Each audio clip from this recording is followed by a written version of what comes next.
Yo, what up? You got Morph here. Doing my first little devlog here. Pretty rant style. Gonna take this pretty casually, but basically, and not to toot my own horn, or to quote Pulp Fiction, let's not start sucking our own dicks yet, gentlemen. But for some reason, I'm a complete idiot, okay? I got into game dev last year. I'm 31. Like, I feel like I'm out of the game, and yet somehow I'm on the forefront of incorporating large language models locally packaged offline into games as NPCs. Okay? I don't know why. I don't make the rules. I hope that people much smarter than me are working on, like, I imagine Valve or something must be working on Half-Life 3, but everyone's alive. You know what I mean? But, I'm going to bring you up to speed, and then I'm going to show you what I'm working on, which is basically an RPG where all the NPCs are alive. You can say whatever you want to them. So first, I'm going to show you my first iteration of this concept, which is out now. It's free to play too. I made it free to play because it's kind of experimental tech, honestly. It is called Simulation Simulator. I'll start it. I'll let the cutscene play. Basically, the premise is that you've taken DMT at a campfire with your friend in the game world, and you wake up, you come to, and this entity here has told you that life is a simulation. And you'll see why that's funny. You're going to be sitting across the campfire from your friend, and you have to convince him that life is just a simulation, that they are inside a video game. They need to get out. It's a free-form conversation. You could say whatever you want to the friend. So here you'll see, I just came to, and the only hard-coded responses in the game are the immediate ones. It gives the LLM immediate context, and there's no delay for the agent to spin up a response. So this is my little game. I'm just going to tell this guy, holy shit, I just saw God. And look, isn't this great? I have procedurally generated faces along with the beeps and boops for his voice. And then look at this. He told me something. And this game is all about how you interact with the LLM. Like right now, I'm making him curious. What did he tell you? I'm making him ask questions. It's opening him up to be more vulnerable. And now I'll hit him with, he told me our world is just a simulation. And he don't like that. He don't like that. Top left corner, you'll see I call it hesitation text. It's just text that shows while the response is being generated. Whoa, that's heavy, man. What makes you think he knew what he was talking about?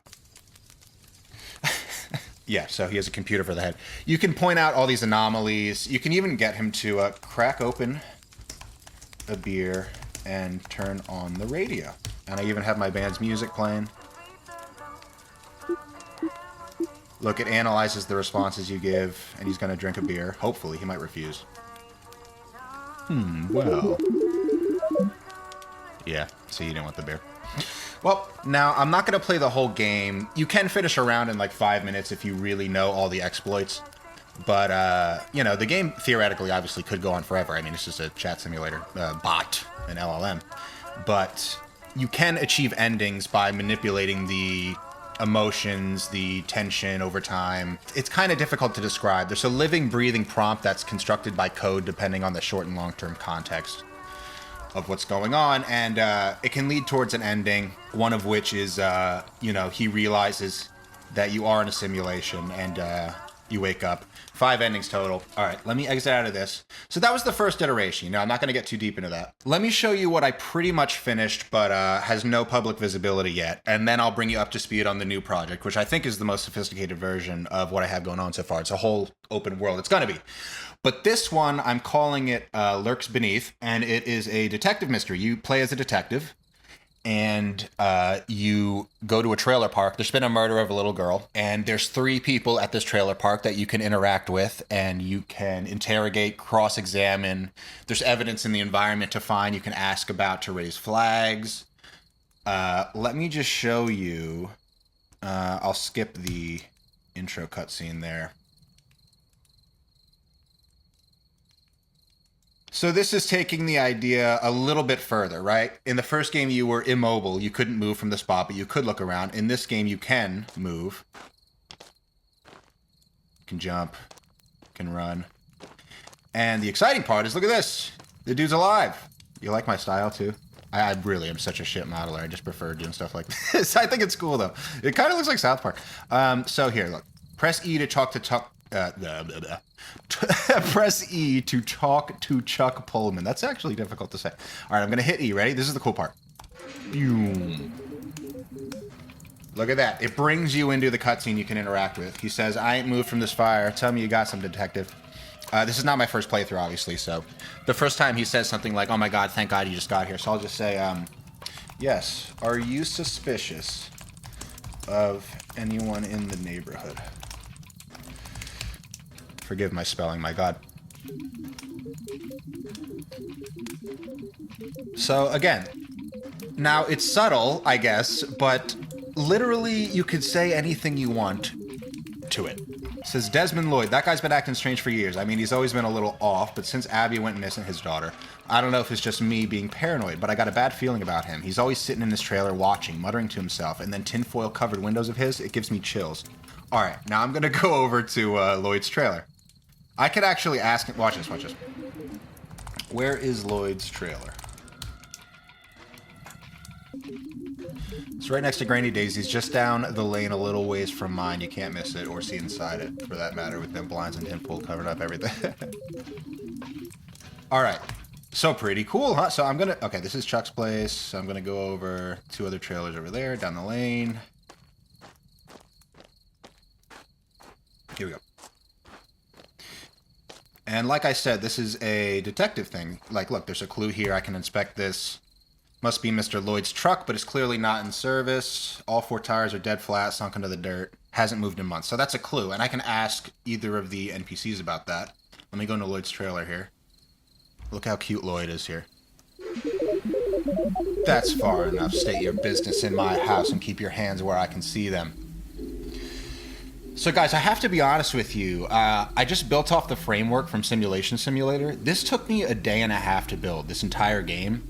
And why? Because I don't have to write all the lines of dialogue. I just have to write the parameters through which they exist. And you can see that the personalities are distinct and, you know, hold on, let me ask him about, can I ask you about your truck?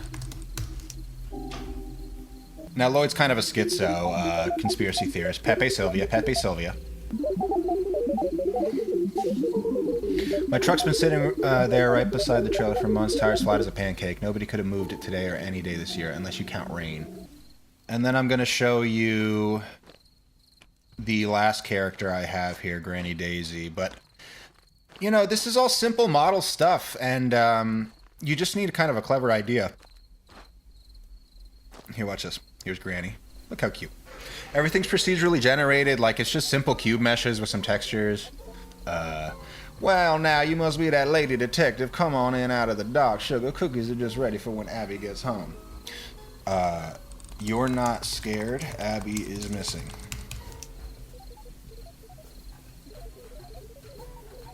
Scared? Lord have mercy. No, darling, I'm worried sick. Poor Chuck's been beside himself. See, they all know each other. It's not just a ChatGPT rapper, you know what I'm saying? Like, it's amazing to me the amount of hate I get for just, and am getting, Simulation Simulator especially.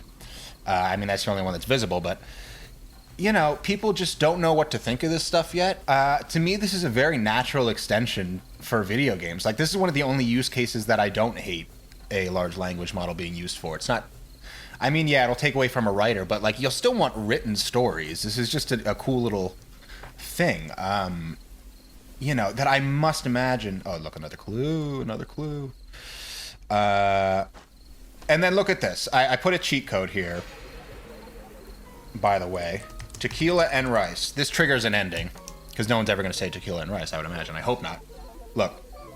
All right, I admit it. You're pretty clever there, detective. I've had her the whole time right behind this bookcase. Why don't you go see for yourself? And interacting with the NPC can trigger stuff. I'm going to go in. Creepy, huh? I'm going to go in. Definitely not. Yep.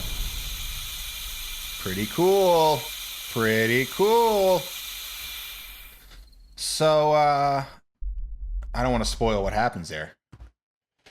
So that's Lurks Beneath, and, you know, it takes about an hour or two to play through, but the cool part is that depending on how you play the game, any of the NPCs can be guilty. So it's another flexibility and freedom that using the LLMs gives you, if you're doing it cleverly. You know, you can't just have a prompt. You have to be very smart about it. I don't want to give away all my tricks yet, but I'm happy to answer people's questions. I wouldn't even know where to start, really. I would need somebody to ask me a question. So finally, let me close this. I've started this NPC world prototype. Now, this is very early. And really, I'm just waiting for the idea to hit me. But I've expanded on the idea a little bit further. Let me full screen this. So my temp character here. And we're in third person here, kind of isometric-y, but it can go up to behind the person.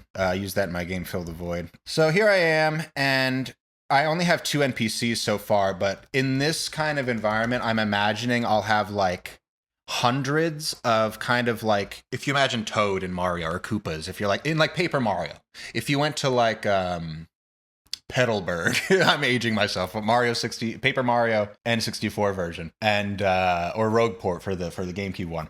If you went there and every NPC you could interact with fully and say whatever you want, but they're kind of like restricted. They're not the smartest. They're not so rich like a character like Peach would be. I would imagine like there's more important and fleshed out characters, and then these will be like Toad and Koopas and all that kind of shit. So I'm gonna walk up to this guy.